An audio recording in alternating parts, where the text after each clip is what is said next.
Okay,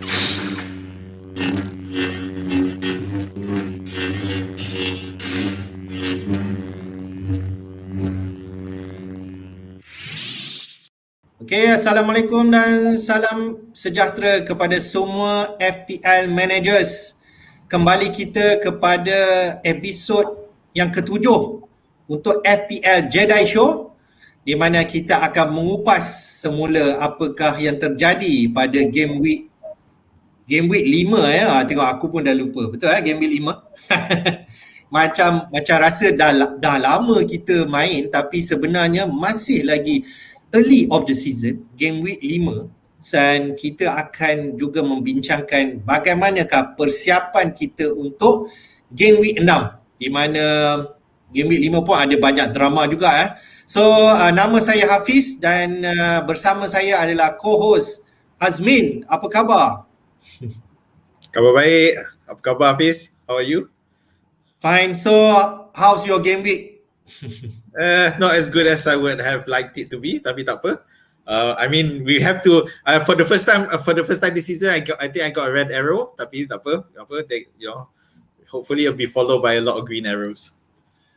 Yap, mungkin kalau nak tengok kan dari segi performance keseluruhan player, average point yang scored daripada FPL Managers pada minggu 5 ni lebih kurang 55 point. Okay, so itu the average point yang direkodkan. Okay, so 55 bolehlah kata sederhana. Okay, dan ramai juga yang ni. So I don't think kalau tengok balik nanti you punya skor tu tak adalah teruk sangat lah. Okay, I think we can still consider ni. Cuma memang ada some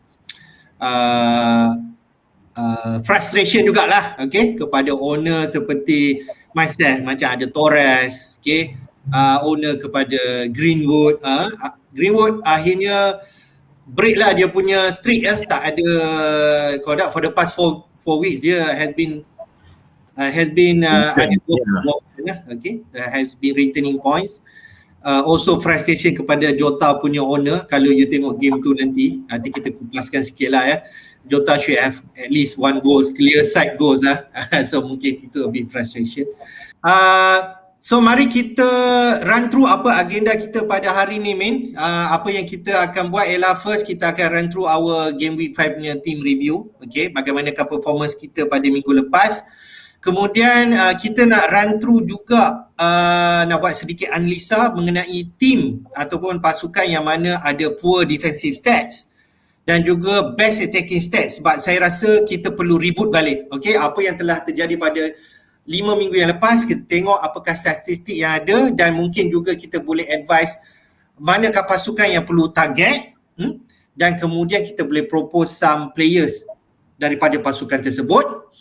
Kemudian kita akan juga run through some differential picks, iaitu bawah 10% dari segi selected by managers. Okay, mungkin kita boleh offer some insights.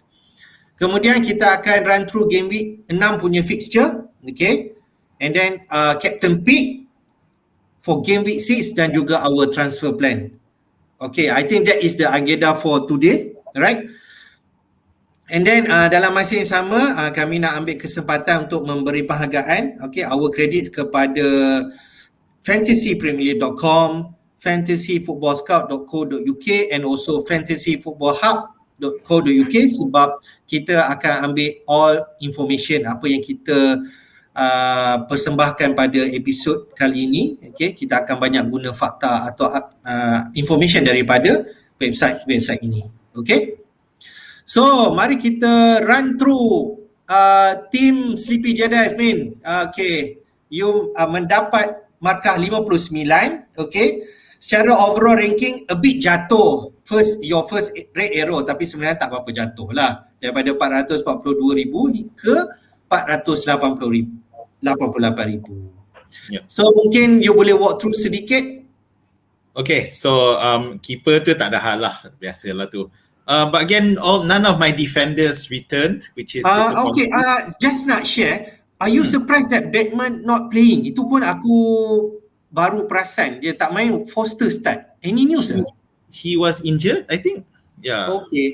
Yeah. So Nothing serious, no, nothing serious. Yeah. Okay. But again, because of kedudukan Watford and the fact that Backman himself got the spot when Foster was out. So there may always be a possibility yang Foster might secure the first place.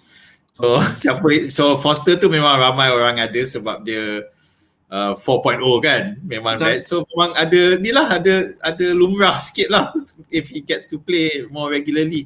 Okay. Alright.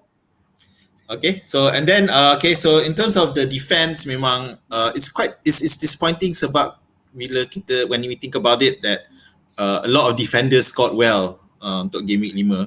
So it's a question. So are we looking at the defenders the wrong way? And it was frustrating with Shaw because again, he had quite a few chances to either assist, and he didn't able to do too. But tapi masih bernasib baik sebab Shaw hampir concede penalty. Ya, betul. Terakhir lawan West Ham, so he didn't. Lalu kau dan jadi negatif lah kan. So okay lah, kami lega. Gilmore tu memang dah expected masuk sebab TAA injured. Dia ill, dia sakit, tapi orang kata bukan COVID lah, cuma dia tak sihat, tak tahu kenapa, tapi itulah dia tak ada, memang ada impact jugalah. Sebab TAA ni ramai yang ada actually, tapi ada je orang yang tak ada. So bila TAA tak main tu, Ailing masuk, is it? Ailing masuk. Tapi itulah, the thing with Ailing, I didn't expect a lot of scope, although I'm relieved dia still dapat 2 points. Tapi Ailing pun sekarang pun dah ada yellow flag juga, so mungkin injured. Okay. So Greenwood in the end tak ada apa. Saya ada buat in the FPL Jedi Twitter, CP Jedi Twitter ada cover a bit about Greenwood, about how dia punya performance dah drop in terms of dia punya FPL stats sejak kemaskan Ronaldo. So it may be time to sell him. So then we came to my star of the week, which is Sar. So I had Sar since game week 1, so nak kata dia sudden special tu tak, memang dah simpan. I'm very happy that dia return 15 points. Bagus. So tu pun lawan Norwich, one of the pasukan belasahan, which we'll talk about later. Mane again, frustrating again, although he scored, but in the end Salah still scored more. So this part memang this Mane versus Salah issue that I have now, we don't want to continue. If I can help, if the rest of my team covers, okay lah juga. Tapi again, it didn't. Because Salah managed to get an assist, and then when he got a goal again, I'm like, okay, Salah's gonna get more. Okay, so Jimenez was my transfer for the week, and memang a bit disappointing, and it's a bit frustrating to see Wolves. So after the kalah, and it makes me wonder whether I made a mistake, but apa, can talk about that later. Ronaldo chipped in with a goal again, but he didn't have a man of the match performance lah. So Lingard came in to rescue Manchester United against West Ham pula tu. So it's got but still he managed to score, which Lukaku didn't do this week. You know how the comparison Ronaldo versus Lukaku. So this week you could say that Ronaldo win, even though Chelsea did win 3-0, tapi Ronaldo tak ada hasil. Lukaku tak ada hasil. So Antonio was bench, of course. The rest is okay lah. So that's how. So I guess my main thing is Rafinha. Takut dia injured lah. I mean, he was lucky to score that goal, which was a cross, more like a cross. Tapi gol tu kan? Tapi yalah, in the end, a goal is a goal. Tak boleh. So Rafinha scored, assist by Brentford. So happy lah Brentford punya owner. Yeah. So the main transfer, which was I chose Jimenez instead of Brentford. In the end, I lost because for this week lah. Tapi kau ada duit kan kalau nak bawa masuk Brentford? Aku lupa kau bawa keluar siapa. Ada. I had money. Yeah, so I could have made the decision there. Boleh je. Tapi aku tak rasa pilihan Jimenez tu salah. Sebab kalau aku ada duit pun aku akan bawa dia masuk last week. Sebab semalam yang saya jual dulu DCL. So DCL, okay, it's confirm lah. DCL is a transfer that you need to make. Yeah, that one memang had to lah. Cuma whether or not there was the right striker, we'll see. Okay, tak apa.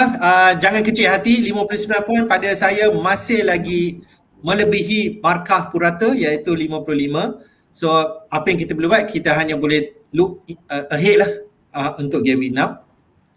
Okay, so saya run through sikit review my team. Okay, so luckily for me, I have to say luckily. Okay, luckily for me, I scored 71 points. Nanti aku cerita kenapa.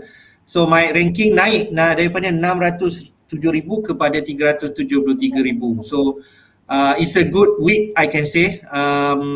Sebab naik mendadak juga, okay, daripada 300,000 lah, okay, lebih kurang.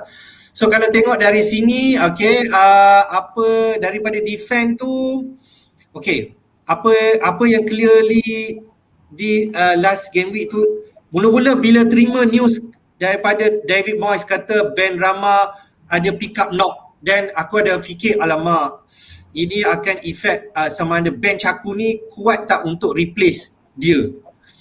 Okay, sebab bench aku Antonio ada, dan kemudian ada Ailing dan juga Livramento.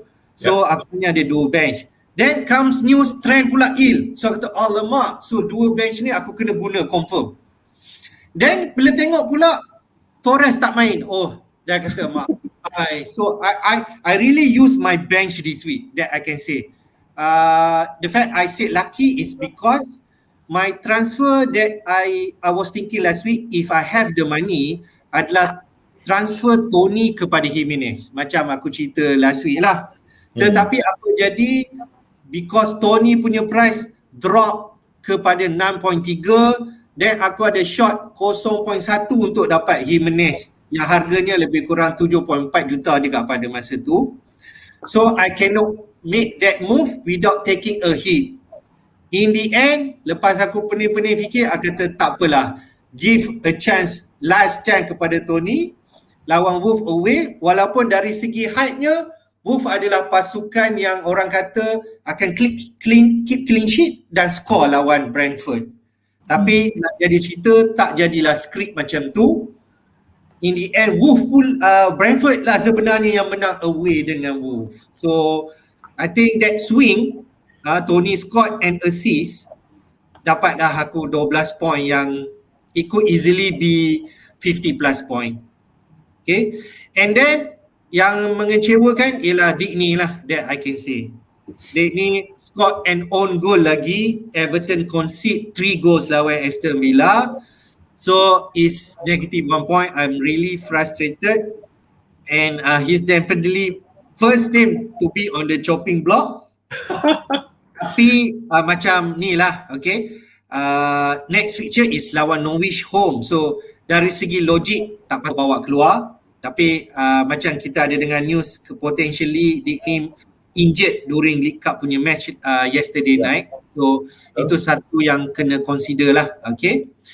So aku boleh kata lagi sebab Manchester City juga patutnya belasah Southampton kan, roughly so called lah. Tapi it doesn't meant to be. Kalau kau tengok match tu, Southampton actually has dia macam lebih kurang ada dia punya chance untuk score, and ada chance untuk dapat penalty sama. Walker ada tackle Armstrong, and dia kena red card, tapi bila referee tengok VAR balik, dan dia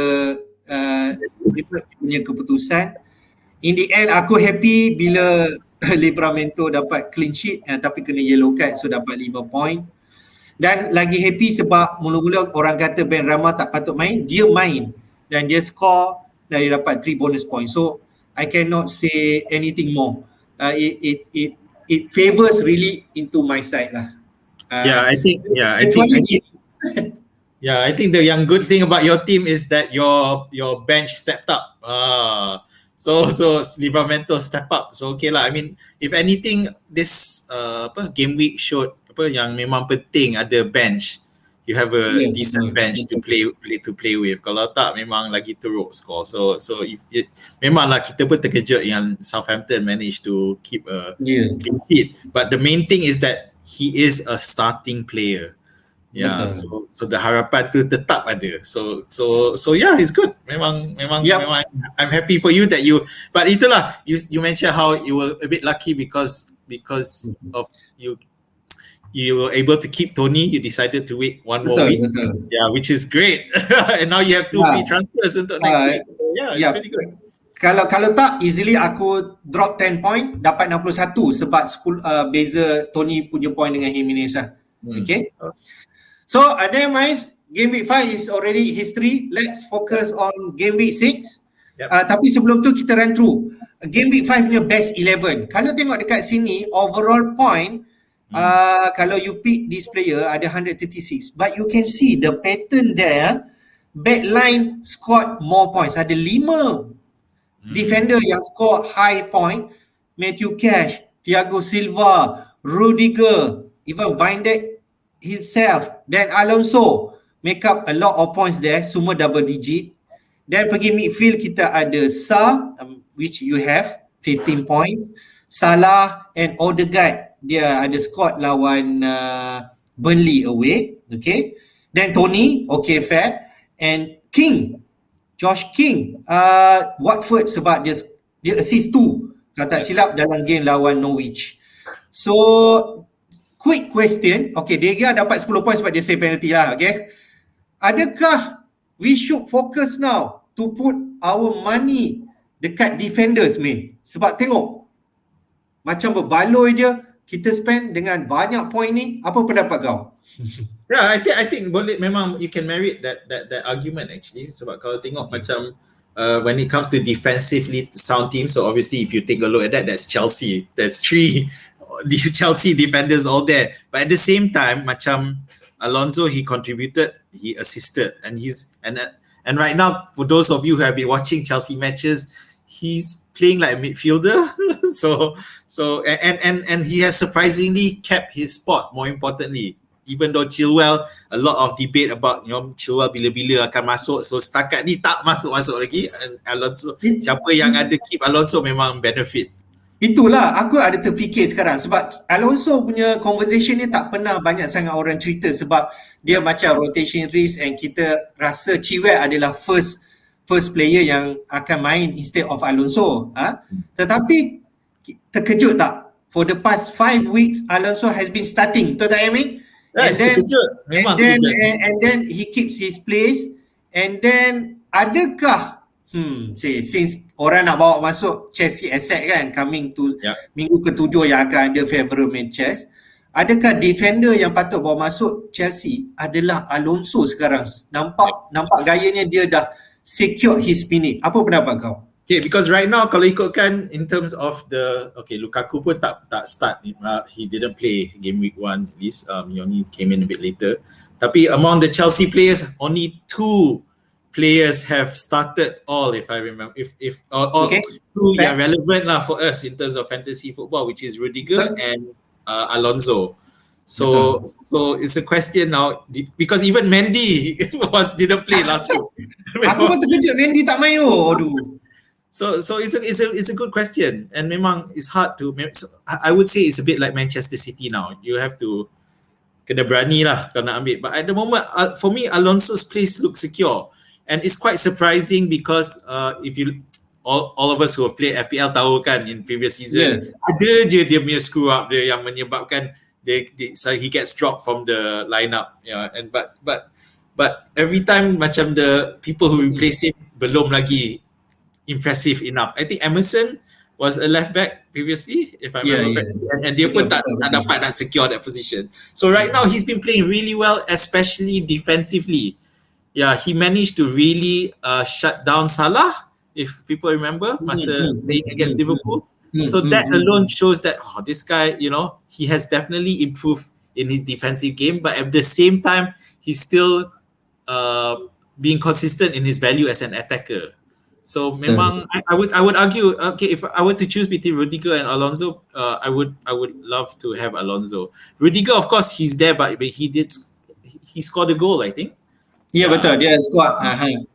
Kalau tak, he is more nail on lah, orang kata. Dia lebih ada chance main, okay. Dia dengan Azpilicueta rasanya dia more secure minutes. Cuma Alonso ni nampak gayanya, kalau kata this weekend lawan Man City dia main, saya percaya ramai orang akan bawa dia masuk pada minggu ke-7 dan ke atas. Okay, because betul, and one thing why I would choose Alonso over Silva and Rudiger is that okay, Silva tu, well, he will be rotated for sure because Okay. dia dah tua sikit lah. Nah, And then tak silap minggu ni dia akan masuk 37 lah. oh ya ke? Okay. Okay. So but the other thing is Silva and Rudiger tu they are there because they scored goals. However, I don't think that will be sustainable for the defenders. However, Alonso, he will be there both in terms of assists and he also still takes free kicks. So the possibility of him scoring a goal is also there. So if you were to choose between the three, I would definitely find the monies for Alonso. And memang sekarang pun tengah tengok macam mana nak buat kan. Maybe jual Shaw because Shaw has been very, but with Ronaldo coming, we still yet to see. Tapi tak tahu berapa lama nak tunggu. Okay, so the other ones kita tahu King tu I probably won't look at. Tony, he has a bit hard. I'm interested in Odegaard actually. Adakah Arsenal akan dapat continue the momentum so far? So now they won 2 matches in a row. Of course, it's not really big, really heavy opposition, but that fixture list is still quite good for Arsenal. Although this week they all lawan Spurs lah, but after that it's still quite decent. So I want to see Arsenal, especially against Spurs this week. So tengok macam mana dia. Okay, alright. So let's conclude game week 5. Let's look at ada some results lah kalau kita nak tengok just some key takeaways. Daripada ni terkejut tak hanya 3 home wins je and ada 5 team away yang menang, only 7 clean sheets and 25 goals scored lah dekat sini ya. So apa yang kita nak tengok di sini, kalau nak tengok Liverpool lawan Crystal Palace, macam kau cakap lah, Mane did score that match, cuma Salah ada dapat goal and also assist from that game lah. So that is what macam curi limelight daripada Mane lah. If Mane scored 2 goals lawan this game, it will be different story for you, kan? Of course. So I mean just to do a quick on this, away wins lagi banyak and the rest are draws lah, 2 draws and 3 home wins. But I feel that in terms of those who the matches where the away teams won, most of it were by teams yang nampak very superior to the teams at home. Even though the home, so it nullified the home advantage. So contoh macam Brentford was a Wolves, Brentford looked really disciplined, really strong. Chelsea versus Spurs tu memang outclass. It was a total outclass. Tapi versus Spurs nampak mengancam tau. But they didn't.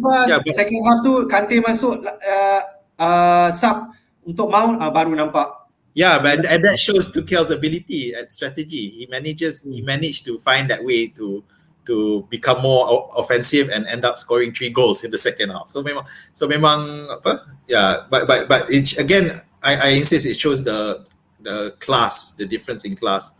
The most surprising, of course, was the draw lah, Manchester City versus Southampton. That one memang I think no one expected. Those yang Liverpool pun ada bench, tapi sebab TA was missing, so Liverpool dapat. So those were quite lucky to get. But okay, alhamdulillah for them. Actually, kalau tengok game Man City Southampton tu, Southampton ada chance dapat penalty macam aku mention tadi. Kalau tak, dia easily dapat score 1 goal sebab Gallagher. Tapi at the same time, Man City pun ada offside goal tu. Last minute Sterling scored.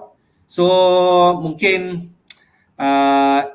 kalau dari segi performance, kalau tengok betul-betul sebenarnya it's not really 0-0 lah kalau kata benda tu stay.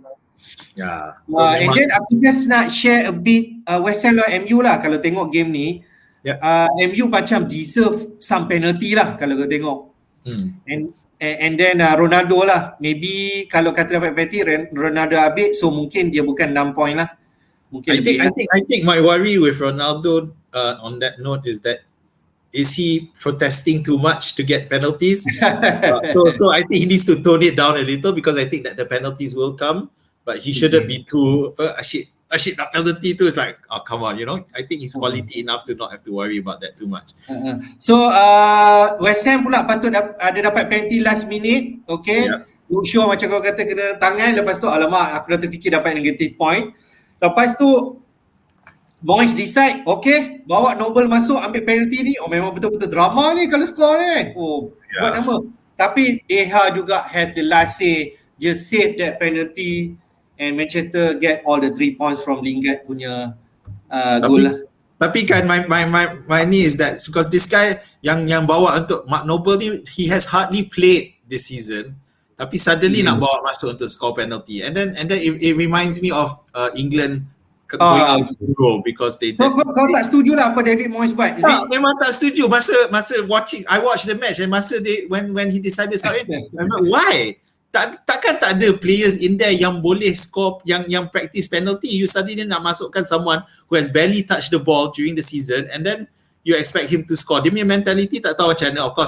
Of course previously he was the main penalty taker, but he's not in the squad anymore for a reason. Dia dah tua. He may not be in it. He's not performing. There are better players than him. I think you could trust someone like Souček to take penalties, for example. And you know, kalau tak silap, West Ham designated penalty taker is Rice, right? Rice, correct. Yes. So Rice can take penalty. So if I suddenly need to bring him just for a penalty, kan dah tak masuk. Now you get even more criticism and Moyes memang silap langkah and it's disappointing for West Ham because West Ham has been performing well. So for him to make that mistake, I hope it doesn't, affect, or it shouldn't affect West Ham, but it's frustrating because now they have now they've lost also for their first loss of the season. Yeah. Now they need to bounce back. Of course, they get a chance for revenge tonight, which is lawan Manchester United lagi sekali in the EFL. So let's see how they go. Okay, a bit Brighton Leicester, aku tengok highlight sajalah. Actually walaupun Brighton menang 2-1, Leicester ada 2 gol yang rule out lah, so called. Tapi tak tahulah, aku tengok macam game tu Harvey Barnes macam tak adalah mengacau sangat, tapi still referee and Brendan Rodgers are a bit disappointed and not happy with keputusan referee. So we can see Leicester punya form pun a bit down. Ada berapa kali kalah dah ni, and Brighton has a better result. They are actually now 6th place? 4th is it? Yeah. So Brighton punya asset, kita tengok Trossard performing, Mope scored the goal. So mungkinkah kita patut fikir sikit Brighton asset selain yang biasa macam Sanchez lah. I don't know, because right now everyone has the keeper but not much else. Tapi itulah, at the end of the day, attacking stats Brighton towards the second half of last season memang it's been good and is the reason why. So I'm not surprised. Tapi itulah, dia punya assets not popular enough, not glamorous enough to be. Tapi sebab mungkin another issue is that the spread of assets and who are scoring the points. So and Mope, I think a lot of people had such a bad experience with him for the past couple of seasons. So aku sendiri pun ada bad experience, that's why. Itulah. So memang it's a question lah to there's a lot of other picks out there, but you want to of course go for the teams yang informed, and Brighton are clearly informed at the moment. Touch a bit Aston Villa lawan Everton. Everton DCL macam you tahu injured, tapi Richarlison pun in the end tak start. I think dia pun injured ke and so on. He's out, right. And then Rondon starts, okay, and then Gray dan juga Townsend yang akan main flank. But in the end Aston Villa substitute lah. Is it Bailey tak silap? Dia yang scored the goals and assists, and tapi kemudian kena sub out sebab injured. So do we need to worry about Everton? I don't know. It's a bit tough one because Richarlison out, DCL out. So obviously Rondon is going to start. So he's a nice differential kalau berani. And the thing is, Everton will play Norwich. Tapi you have to consider after that the fixtures are not that great. After that they play Man U, West Ham. So it depends kalau they can get DCL back against West Ham, then then maybe there's a possibility. I'm not sure what his timeline is. At least 3 weeks out. But they need those players back to be able to play against Manchester United or West Ham. Against Norwich, okay. Cuma itulah, for those yang memang ada Gray or Townsend, sure, keep them for the next week. But after that, you might need to take a look and see whether or not it's worth it. Okay. let's run through this. I mean, I think you do your you have done your homework, okay? You nak share dengan kita punya audience.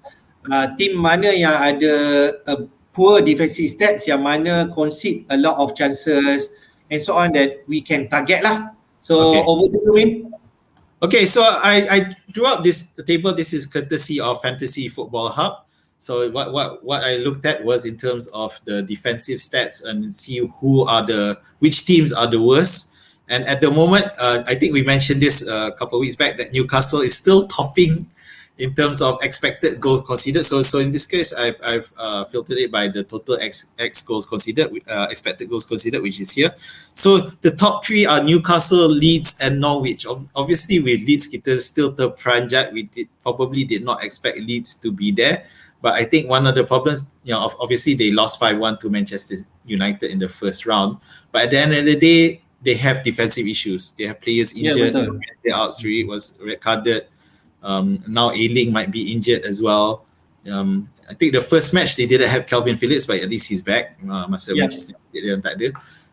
And at the same time, their attack has not been as great, but then which may mean that they have to spend more time in defense. So I don't know. But for Newcastle and Norwich too, I think we kind of expected this to happen. Yeah, and we have seen plenty where matches this season where those playing Newcastle or Norwich have benefited greatly from getting a lot of goals. So I wanted to check, okay, in terms of Newcastle can top the list for expected goal conceded.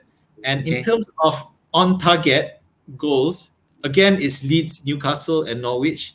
Leeds lead the way with 35 shots on target. So they've conceded, in the 5 matches, Leeds have conceded 35 shots on target, which is crazy. And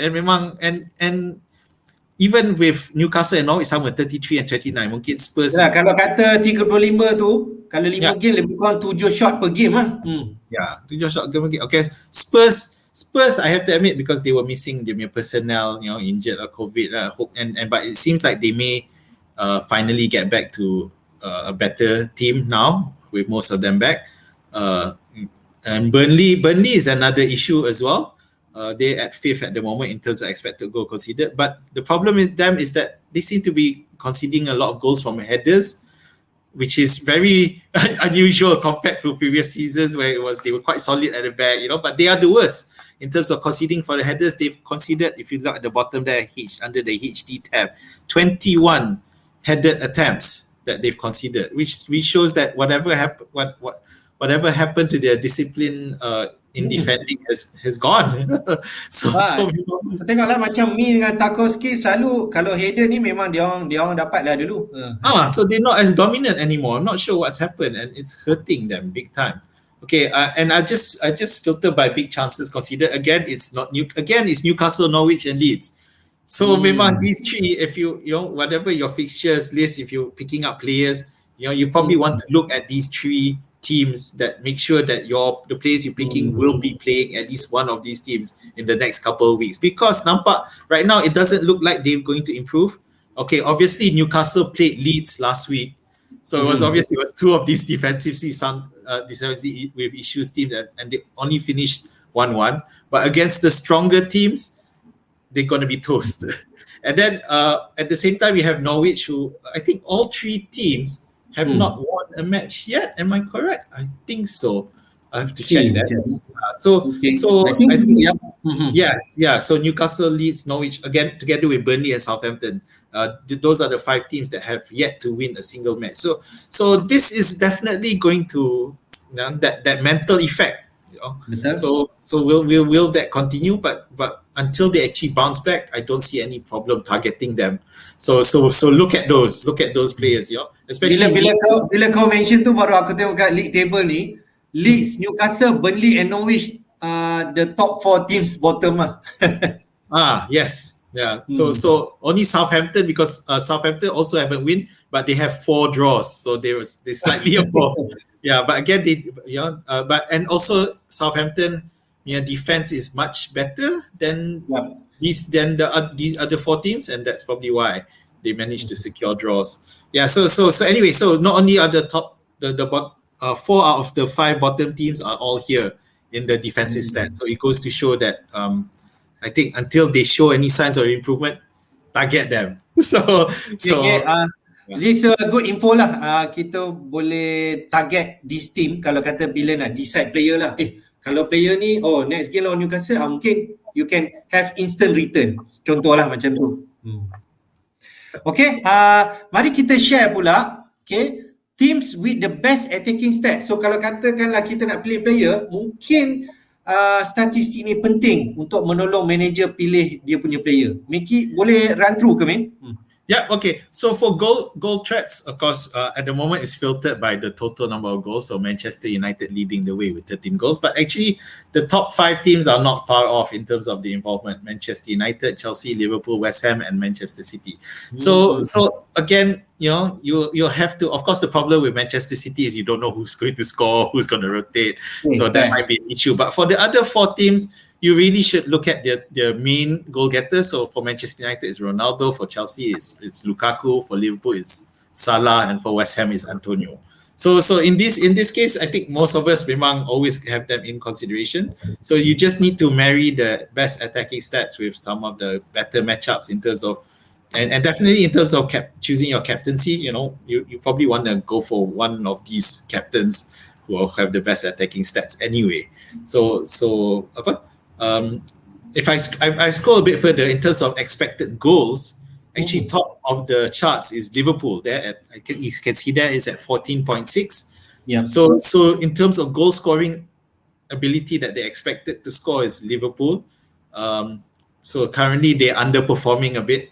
They've scored 12, but they should be scoring at least 14.6 or probably 15.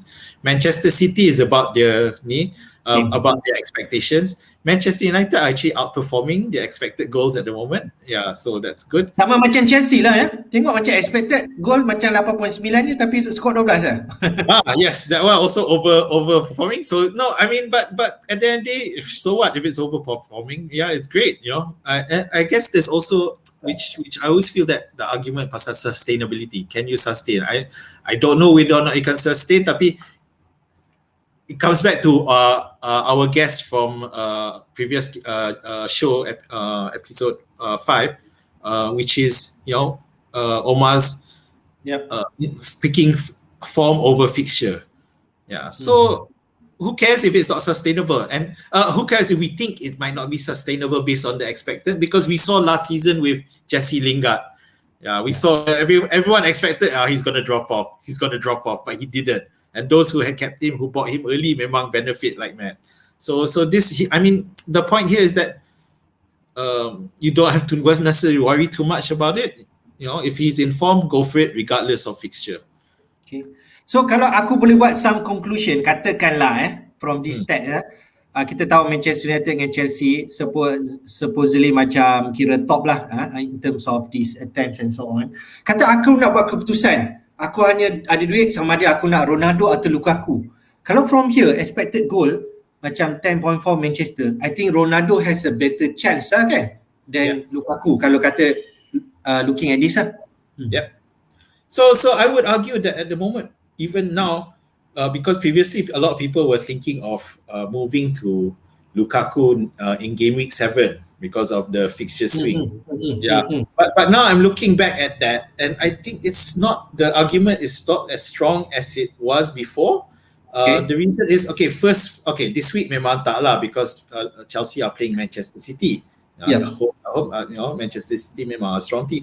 But after that, they play Southampton, who we've seen have managed to stop a lot of teams. Their defense has really improved, and then followed by Brentford, who again who has it's the one promoted team that has exceeded expectations, and again are able to have a defensively sound strategy, and they've managed to leave it. So I don't think it's so strong. The argument to get Lukaku in, especially if you walk out in game week 7, bring Lukaku in, I don't think it's that strong anymore. You may want to look at it in terms of the defense, sure. You want to bring in your Rudigers or Alonso, sure. But Lukaku might not be the best bet anymore. Maybe a bit later in game week 9 when they face Norwich. Yeah. So if you look at the Manchester United fixtures, it's Aston Villa, Everton, and Leicester. So these are teams that we thought might be good, but the previous evidence shows they can be defeated. Aston Villa themselves won against Everton 3-0, but Aston Villa themselves got whacked previously.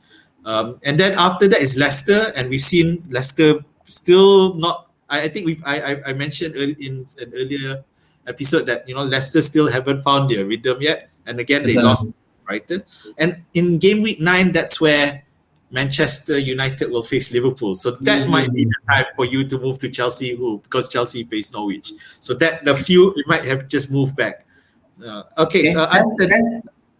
than that, you have Liverpool. You might as well continue. Liverpool might be a case of you continuing it regardless because their attacking stats are just way above the other teams. So then you have Chelsea. Then you have we talked about West Ham. Okay, fine. I mean, everyone has Antonio. We do not yet. Ben Rama is another story. And of course, the random Manchester City.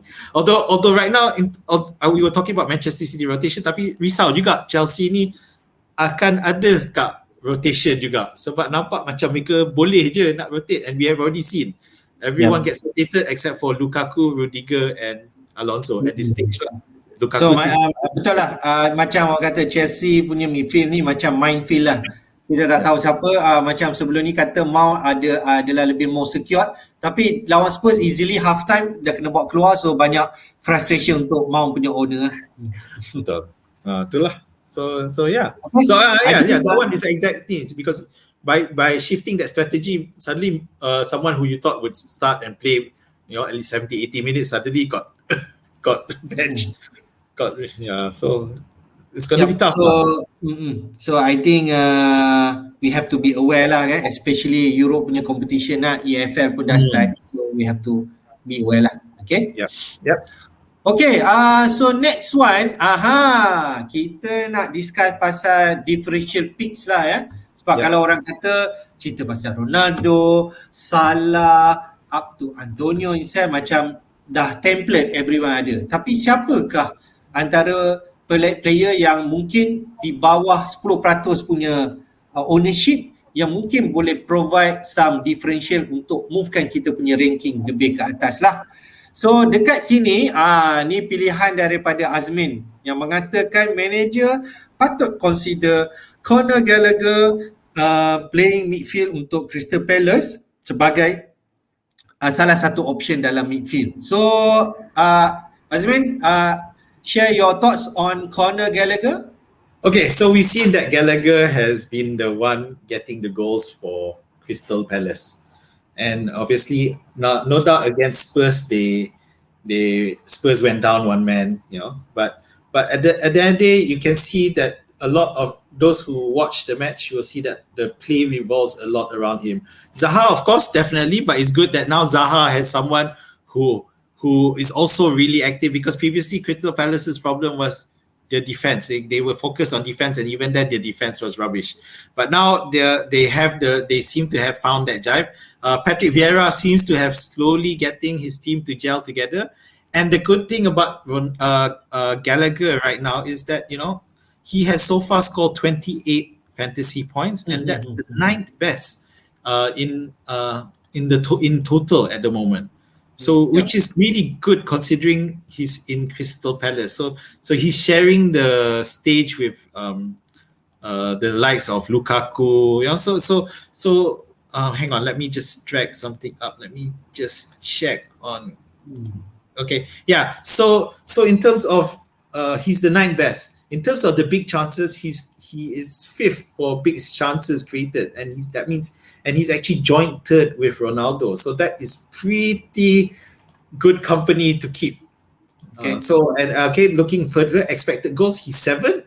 Expected goal involvement, he's joint 6th. So you all the stats are there. So even though the fixtures look like they're tough, but he is in it to win it, and he's doing really well. So now the question is, can he sustain it?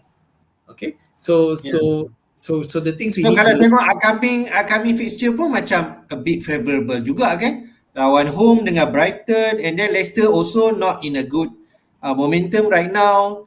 So I think kalau kata nak target minggu ke 6 dan 7 ni both playing at home, right? So not a bad shift lah. So the one thing coming out of, okay, let me just correct in terms of that total points where I said it was the 9th best. So that's in terms of the midfielders. Yes. In terms of midfielders, but it's still pretty good.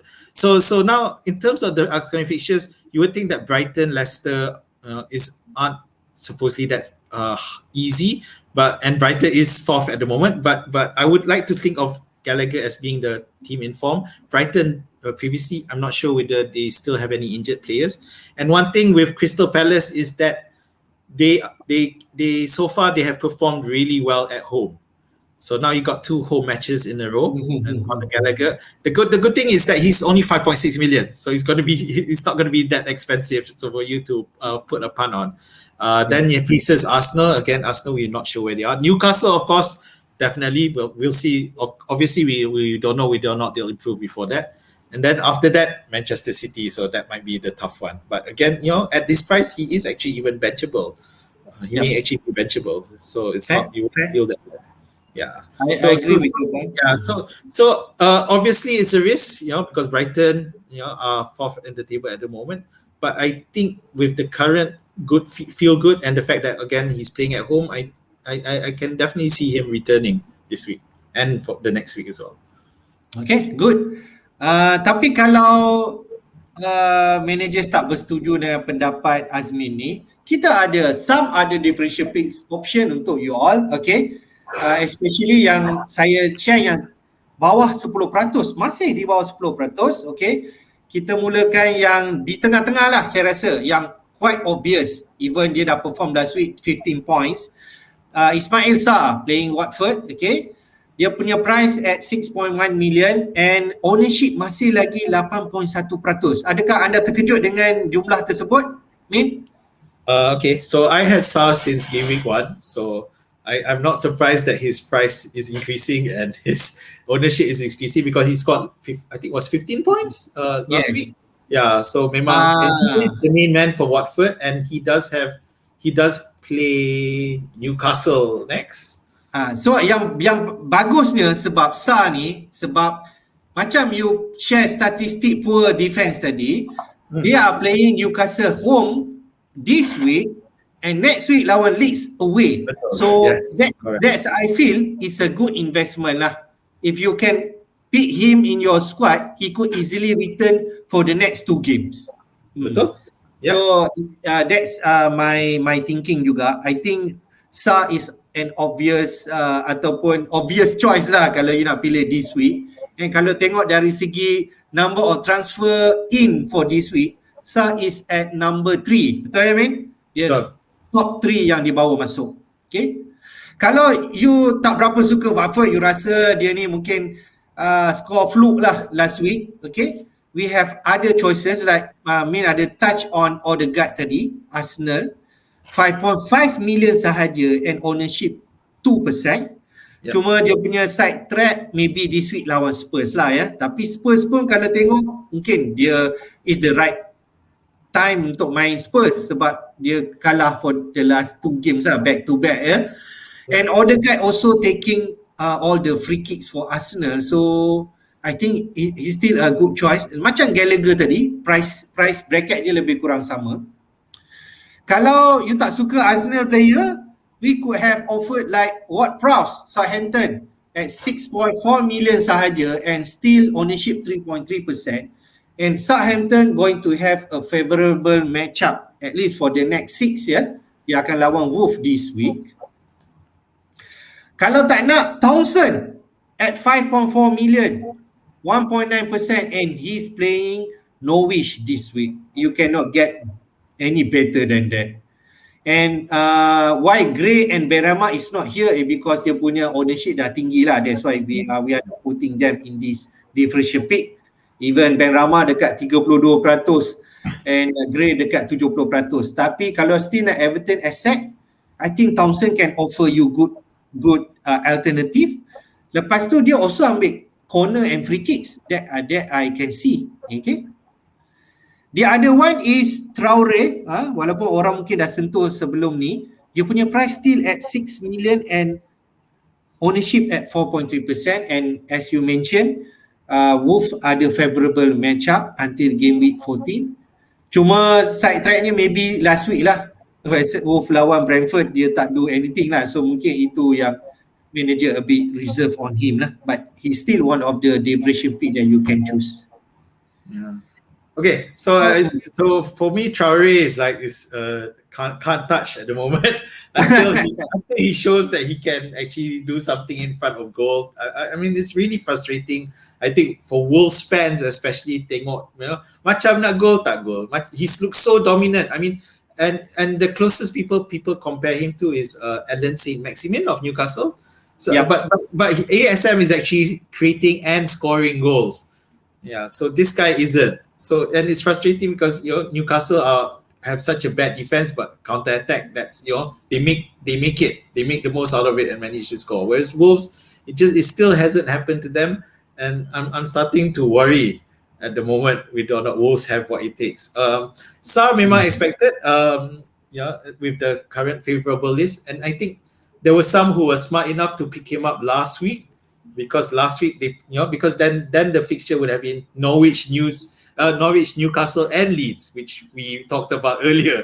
So now there's 2 left. So whoever got the first one is great, but now a lot of people jumping in.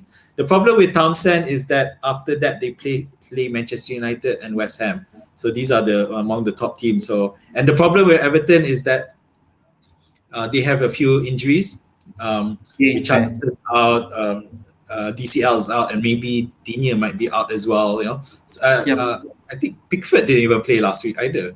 So betul. But Govic starts. Yeah. So we'll have to see what happens there. And they lost 3-0 to Villa, which goes to show. I think those who went with Gray the week before, disappointed, got nothing. Then you have Arsenal. So Arsenal, they're technically on the streak. They've won the past 2 matches 1-0, 1-0. The problem is, I don't know, I'm still not convinced that they'll be able to get a big score. I'd rather spend on someone like Sarr instead. So tapi kalau Odegaard score 2 gol this week, sure ownership dia akan naik. I'll definitely jump, because this is the week they actually play Spurs, which is technically is a London derby, so anything can happen. Because after that they play Brighton, Crystal Palace, Aston Villa, Leicester, Watford. So these are all teams that you could theoretically target. It's just we don't know the strong Arsenal has returned, or we don't know. I think Xhaka returns next week, so we don't know that will be good for the team, or it's up to everyone's interpretation. I think it's bad personally. So, but we'll see. They perform well without Xhaka, so maybe they should leave him out. Yeah. So okay, I think we already run through this distribution pick. So for viewers to think of lah. Okay. So what's next? Kita masuk game week 6 punya cerita lah, Min. Kita nak tengok apakah fixture yang akan bermain pada minggu ni.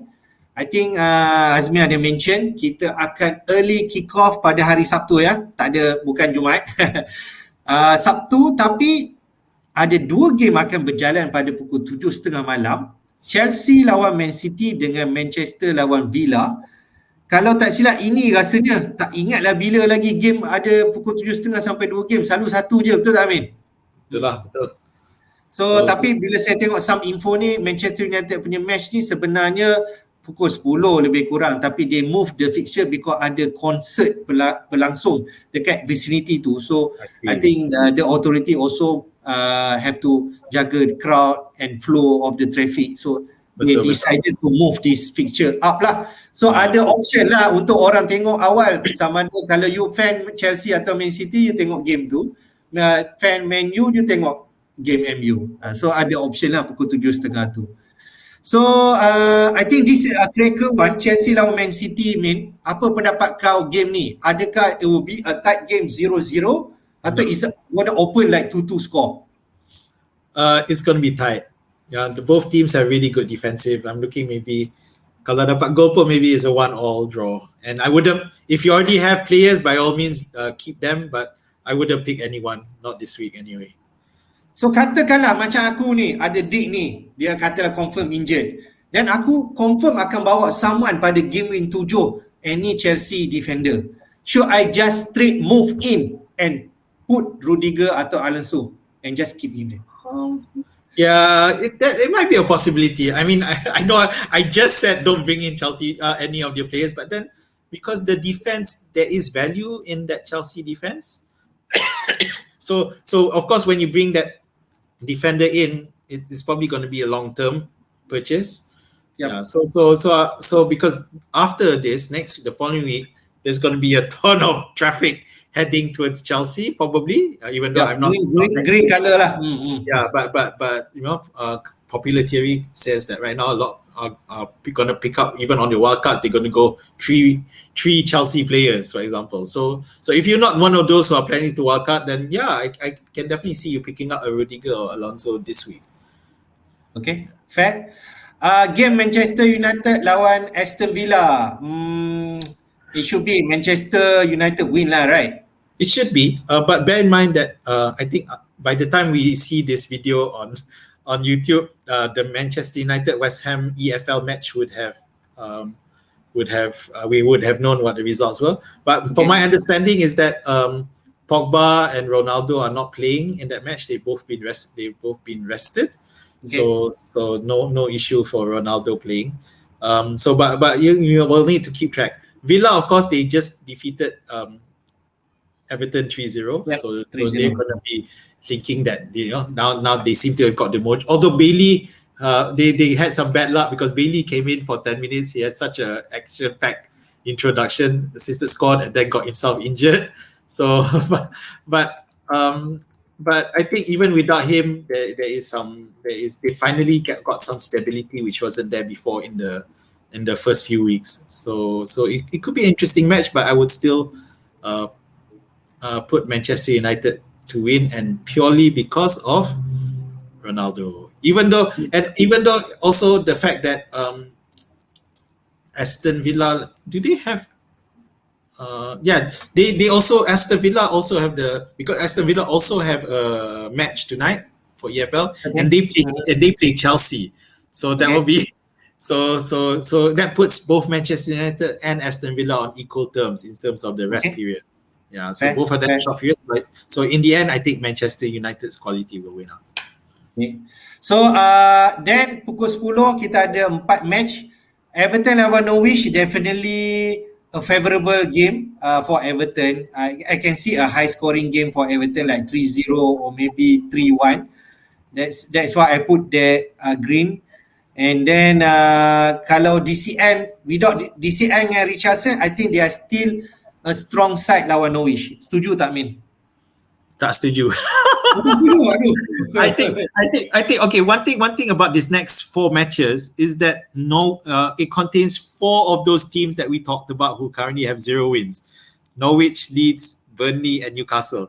So looking at that Norwich fight, obviously they have problems at the back, Everton do, but I think Norwich will go into this thinking that they should try to get a result out of this.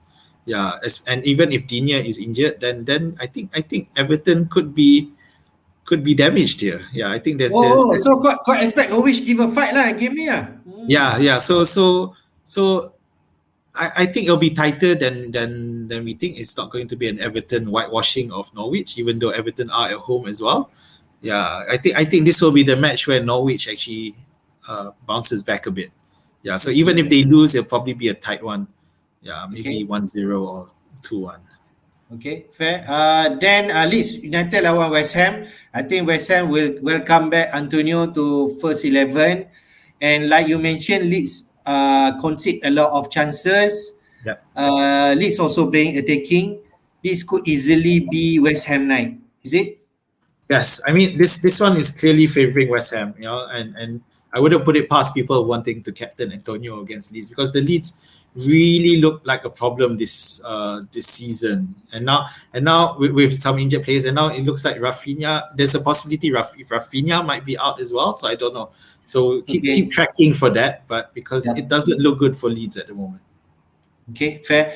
Leicester lawan Burnley. Leicester and Burnley also not in good form, so I think Leicester need to put points on board. So is it Leicester win?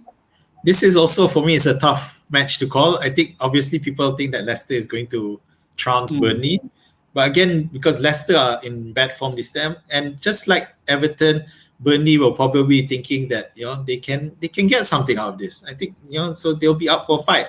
And in fact, if you wanted a different, well, I don't know how much his ownership is, but I think Chris Wood could do well here. Chris Wood, okay. Yeah, so it's another punt, I guess. Yeah, and he's definitely a differential. His ownership is only like 1.5% apparently. So because I think Leicester just aren't there yet. Yeah. Okay. Watford lawan Newcastle.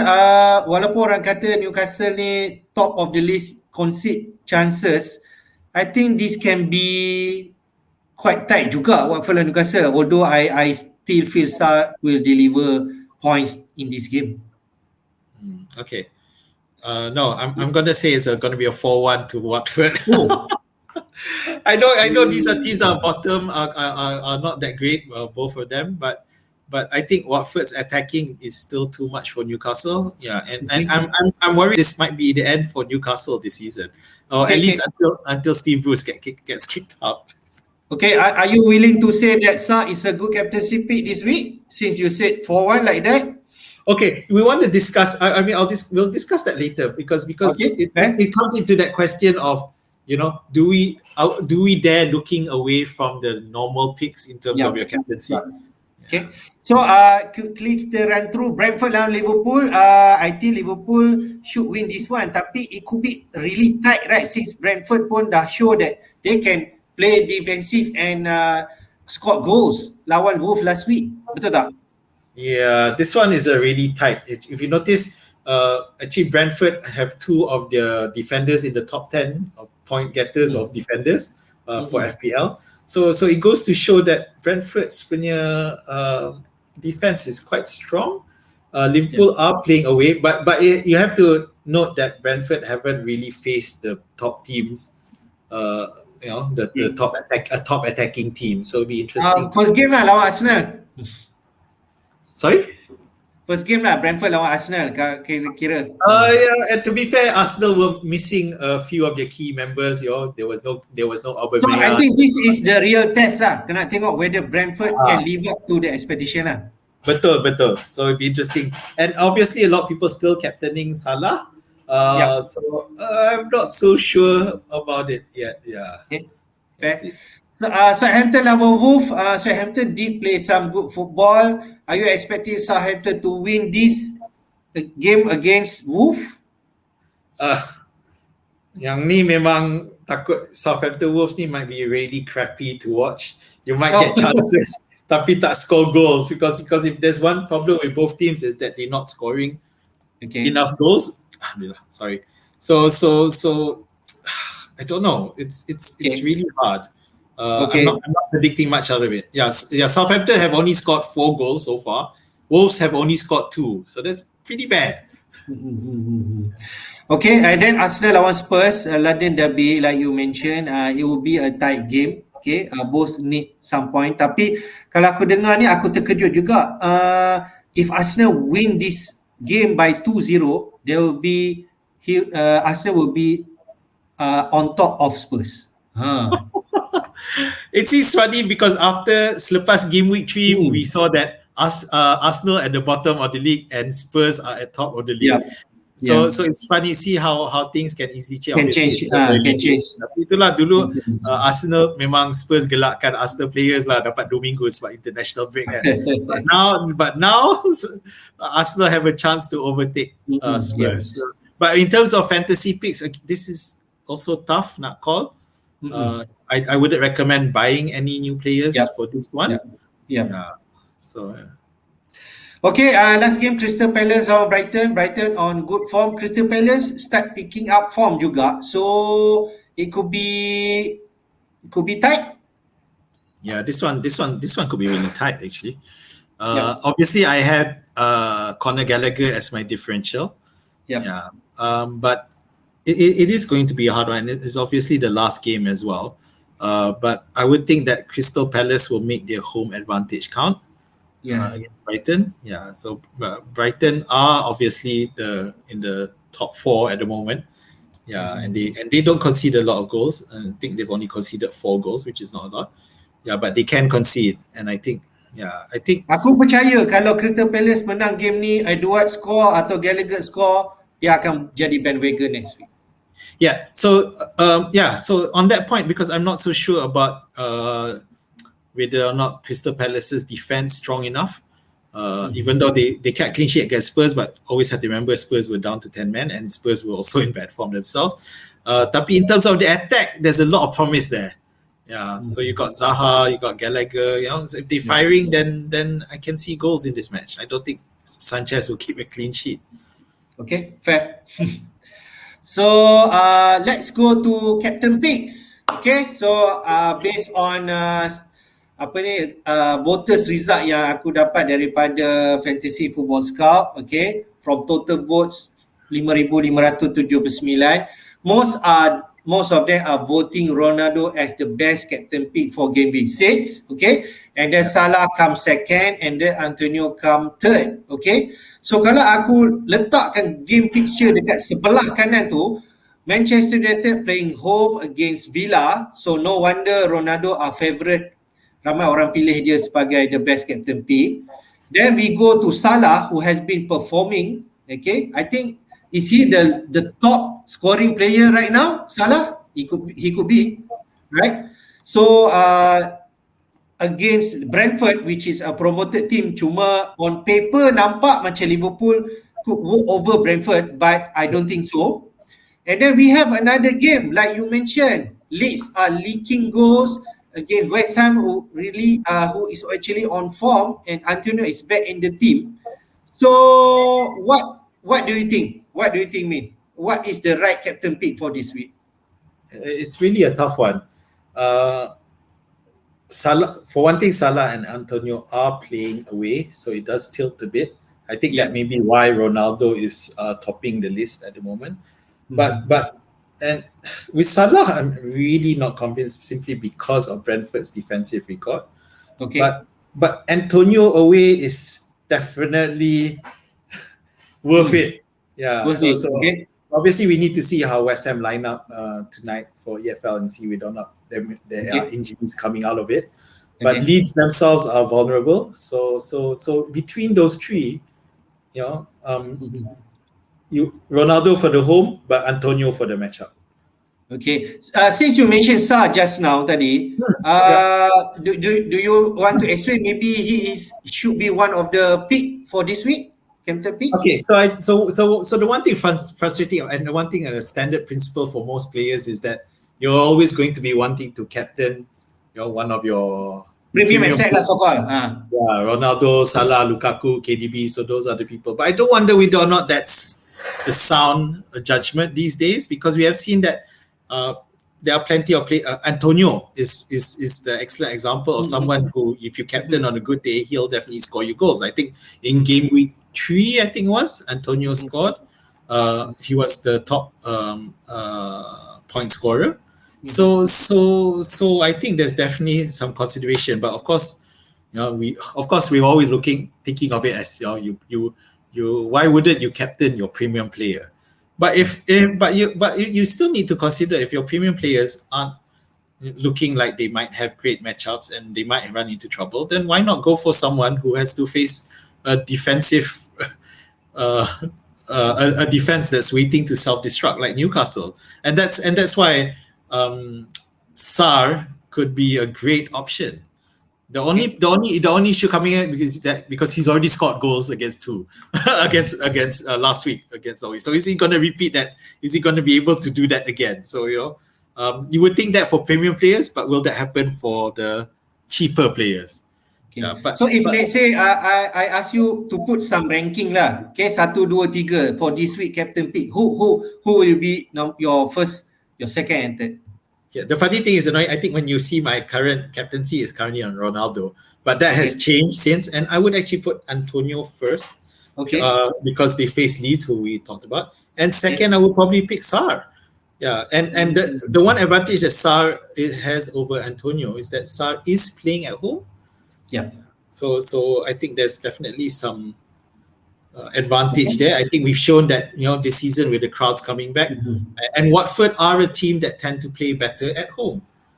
Yeah. So we'll see. So I think if let's say you want to be brave this week to not go safe pick lah, so called, I feel Ronaldo and Salah will be the safe pick for this week. I feel you can go Antonio or Salah, like you mentioned. Whether you want to play safe or not is another thing lah. But I think Antonio especially has merit lah untuk pilih sebagai captain sebab playing Leeds, okay. But Sa also has the fixture against Newcastle, so he could easily score another brace. Okay. So I think that is where your risk appetite lah, so called. If you think that you want to take some advantage this week, maybe Manchester Villa mungkin tight match 1-0 saja, Ronaldo score 1, mungkin dia tak score, so Antonio and Sa could easily be a punt lah this week. And the good thing with Antonio is that in game week 2 people have captained him. A sizable number of people have captained him. Macam kita lah. Kau Captain Sun kot that week lah. Yeah, I Captain Sun that week, but 1 point less lah. But okay lah, yeah. So yeah. But Sar again, it's slightly riskier. It's because unlike Antonio, who's playing for currently one of the highest top form teams, Watford isn't considered one of them. So yeah. So aku just nak mention sebab we can assume that Ronaldo is the penalty taker currently for Manchester, although it need to be justified lah. Kita tak tengok lagi after Ronaldo come in siapa ambil penalty. Salah is taking penalty. Antonio I suppose is the penalty taker, right? First one instead of Rice, is it? Yes, it's Antonio. So but how about Watford? Who is the penalty taker for Watford? Is it Sa? If let's say Sa, then with Troy Deeney leaving the club, and I think he is now the first choice in terms of penalties. Okay. Yeah, so definitely Sa. So it'll be a good one. So that is another trick lah. I think kalau orang nak fikir whether he's a good choice, because if let's say he's definitely a penalty taker for Watford, he's the first penalty taker, then he's a good option. Okay, banyak dah kita cerita pasal ni. Now let's go to our transfer plan. What is your plan for this week? Share with us. Okay, so I've been really debating. For one thing, I already have Sar, so that's fine. I already have Antonio who face Leeds, so that's fine. I don't have anyone playing Norwich, which is Everton at the moment. So okay, I'll get to that. First, the first option is Greenwood. Okay, so I've been looking at some stats for Greenwood. Ada satu ke dua transfer free? I only have one. Yeah. Okay. So I've been looking at the Greenwood stats, and okay, assuming Rafinha is fit, then Greenwood will probably be the next one to leave my team, and I think his day is done. I did an analysis on Twitter about how game weeks 1 to 3, how he was performing, and game week 4 to 5, his contribution has diminished with the arrival of Ronaldo. He is not as involved in the box anymore. His shots have dropped significantly since Ronaldo came in. So with Ronaldo clearly being the main man, and Ronaldo's stats since he came in are he's pretty much hogged almost everything in terms of shots, attempts in the box, touches, so it has been to the detriment of Greenwood, so I'm looking to moving him away. So the options if I sell Greenwood are to Gallagher, which is my differential that we mentioned. Then there's also Gray if I wanted to have that Everton player to play Norwich. So that's if I think that Norwich are still going to be punching bags in terms of, at least in terms of the attack. I think Norwich will be able to score, but in terms of the attack, I think their defense is still going to have problems. Okay, so those are the first two options. Now the third is if I wanted to do something that we talked about earlier, which is move early into Chelsea assets. And if I did that, then Dunk will probably be the one to go. I think I got 0.7 mil left over in my bank, so I can make the change easily to Alonso. Okay. Tapi Alonso dah makin naik lah harga tu yang aku risau ni. Yes, Alonso's price is increasing. So if you want to get in early, so if you don't want to wait till next week to game week 7 to bring him in, maybe you want to bring him now, because it could turn out to be a 0-0 and it could out to be a scoring draw. But I wouldn't be surprised if Alonso is involved based on his performances so far. Tiba-tiba dia pop up satu gol. Kalau tak silap last season lawan Man City dia score tu. Is it? Oh, okay. I didn't know that. Dia score last game, last minute. That's why Chelsea menang 2-1 lah. Okay. So the, Dia so tak the silap last So the last one is the last option is a long-standing problem that I've had since game week 3. If you remember, for game week 1, from game week 1 I had both Mane and Salah because I didn't have Bruno. So in game week 3 I needed to bring in Son, so I sold Salah for Son instead of Mane for Son. So in the past couple of weeks, Salah has been outperforming Mane. It's just really frustrating being a Mane owner because seeing the number of shots. I'm a Liverpool supporter, so I try to watch the Liverpool matches. I've seen the number of shots that Mane had that could have turned into goals but didn't, and so frustrating. Yeah, so if I wanted to move back to the template a bit, then I will probably go, and it's just the safe play, I would argue. Yeah, then I would go for option 4, which is moving Mane to Salah. I have the funds. Because previously, the week before, selling DCL to Jimenez, and that was one of the reason why I went for Jimenez instead of Brentford, so it will leave me with some funds if I wanted to buy Salah back instead of Mane. So it becomes a question of whether or not I want to. And the funny thing is, at the moment, Mane is still the differential. We don't talk about him because he's so bloody expensive, but he's only owned by 2.8% of the FPL team because everyone is favoring Salah. So yeah, at the moment he hasn't lived up to my expectations. But if I wanted to go for the safe play, that would be it. I don't know what I'll do. Yeah, maybe on Twitter I'll let you guys know what my final play. Just nak tanya, do you already have wildcard plan ke? Belum, tak ada. Even that game week 7, I no longer think it's I need to do any wildcarding yet. So we'll see. Okay. Are you happy with your squad now? Ataupun kau ada terfikir nak wildcard anytime soon or no? No. Yeah, no. It's just my only issue right now is the question of Jimenez. I feel that was a mistake, but I don't know. I'll keep him until next week I'll probably keep him until next week where he plays Newcastle, and after that I'll have to reevaluate. But other than that, I think I'm okay with the squad. Okay, fair. So you are inclined to move Greenwood to Gallagher lah, first option. I think so lah, right? Yeah, correct. Okay, tapi kalau Rafinha confirm out, then maybe Rafinha to Gallagher, is it? Correct, yes. So if Rafinha is out, then Gallagher, Rafinha to Gallagher instead, but that would mean I still have to keep Greenwood for a while. I'm not happy with him because I don't think he'll perform much now. So okay, tapi kalau kau tanya aku, okay lah Greenwood, tapi it's not bad juga keep because macam Manchester City has some good fixture, right? Lawan Villa, lawan Everton, so called, right? And then maybe after international break, then you can reconsider lah. But if let's say you dah itchy sangat nak keluarkan Greenwood, then okay lah, fine. But I don't think dia as bad as you mentioned lah. I think so because dia baru tak perform sekali je kot, kan? And then Jimenez, I still feel he's a good choice. Cuma dia tak scored last week. Give him chance, maybe a few weeks, maybe dia make some returns.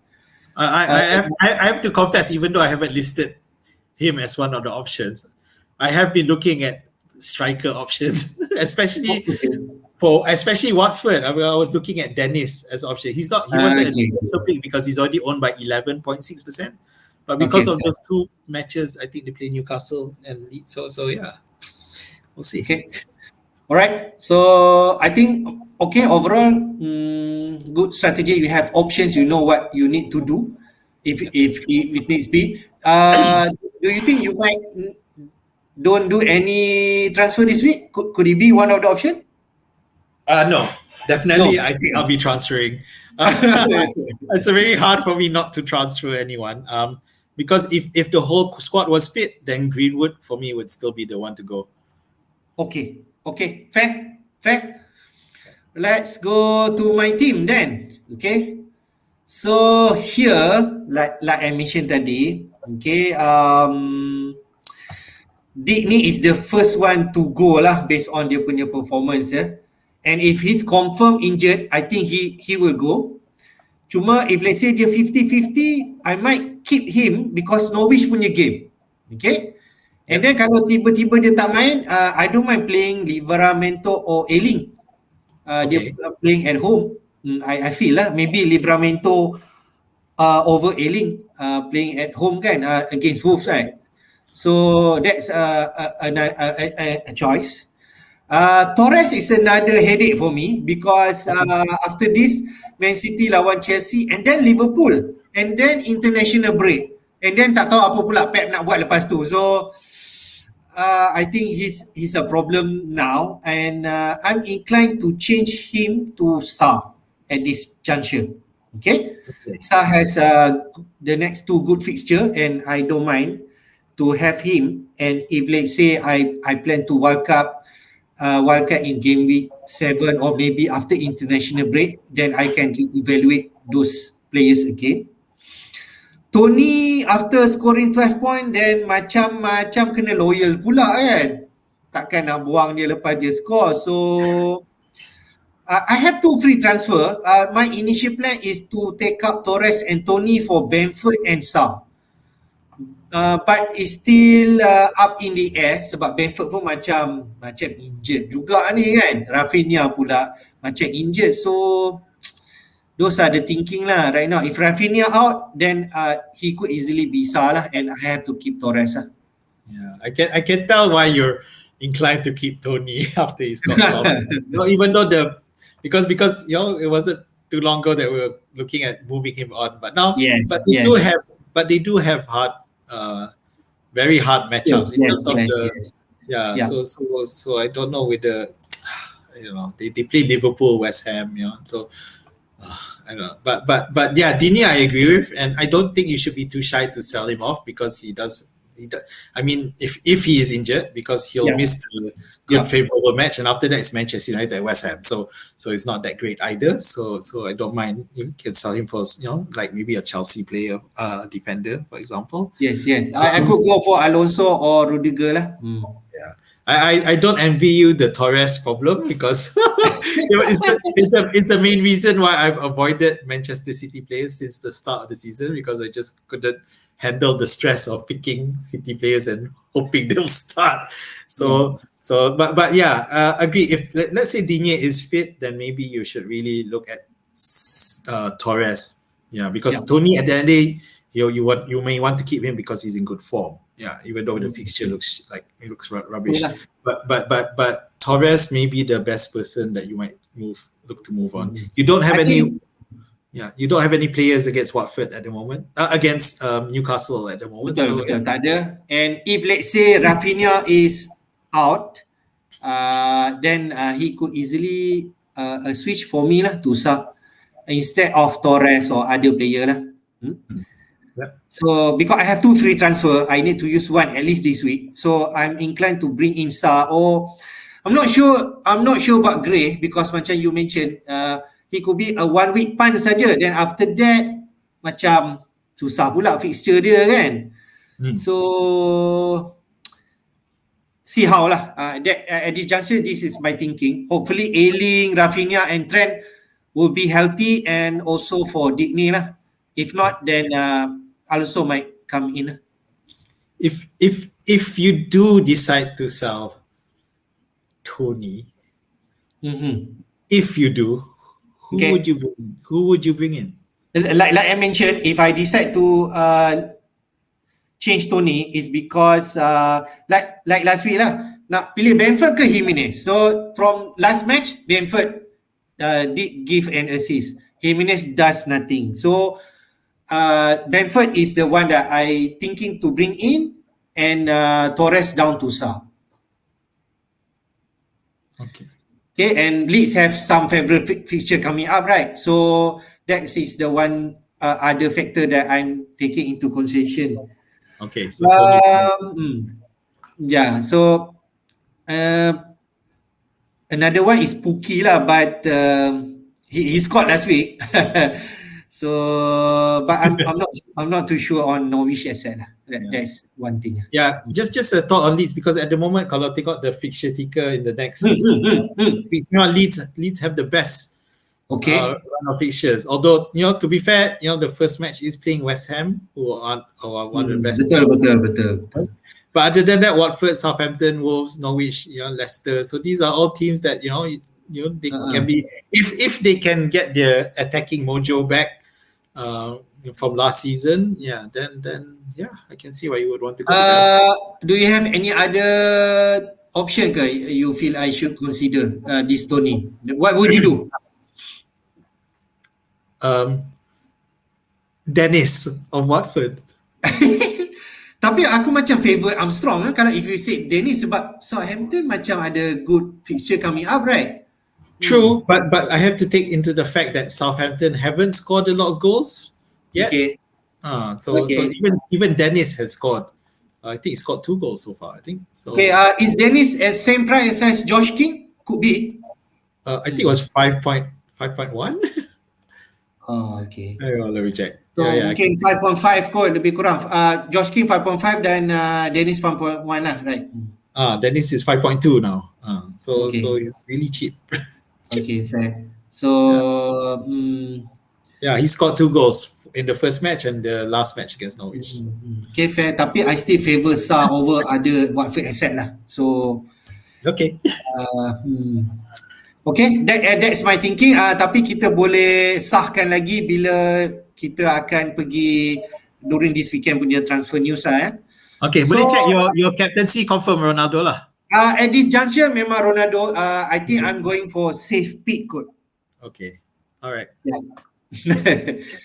Alright, so I think we almost conclude our episode this week.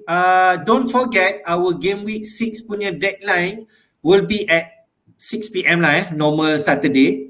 It will not be Friday deadline. So we have some time to gather information. And if you like our video and content, do like our video and subscribe to our channel. And this is our Twitter if you want to engage with us. Okay. So, man, any last word? So we want to go live again, right? For that live day? Yes, the thinking is that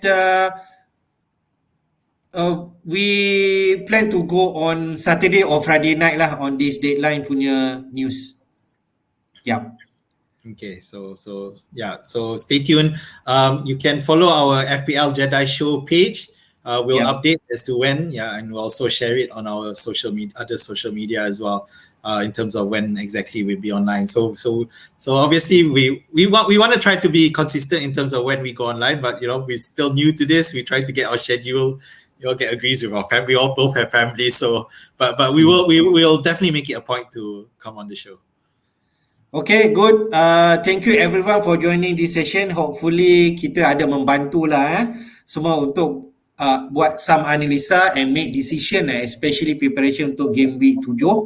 Okay, game week 6, sorry, game week 6. Okay, dan we wish all you guys all the best lah ya. InsyaAllah kita bertemu lagi. And hopefully we can stay consistent macam has been mentioned tadi. Okay, thank you for all the support. Okay, thank you very much. May the force be with you always. Bye. Bye-bye. Take care.